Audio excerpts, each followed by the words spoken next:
కొద్ది రోజుల తర్వాత మాత్రం సమాజం చేదరించుకునే స్థాయికి వీళ్ళదేముందిలే అని పక్కన పెట్టేసే స్థాయికి అయితే దిగజారిపోద్ది వాళ్ళ యొక్క పరపతి. ఈ విషయం గుర్తుంచుకోవాలి ప్రతి ఒక్కళ్ళు.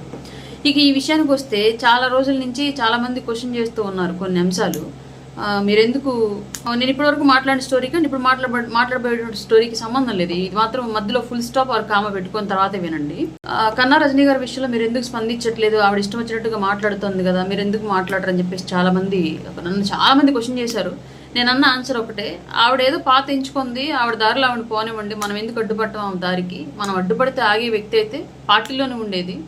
పార్టీని దాటి వెళ్ళిపోయి పార్టీ లైన్ మీరేసి మాట్లాడుతూ ఉంది కాబట్టి ఆవిడ గురించి ఎక్కువ ప్రస్తావించడం అనవసరం కదా. ఆవిడ వ్యక్తిగత జీవితం, ఆవిడ రాజకీయ జీవితం మనకి ఎందుకు కదా, అనవసరం కదా అని చెప్పేసి నేను వదిలేసి ఇదే ఆన్సర్ చెప్పాను. నాతో మాట్లాడి చాలా మందికి తెలుసు ఈ విషయం, పెద్ద దగ్గర నుంచి చిన్నల దగ్గర వరకు అందరికీ ఇదే ఆన్సర్ ఇచ్చాను నేను. కానీ ఇప్పుడు ఎందుకు మాట్లాడాల్సి వస్తూ ఉందంటే, రాజకీయంగా విమర్శలు చేయొచ్చు, దానికి ఒక లిమిట్స్ ఉంటాయి.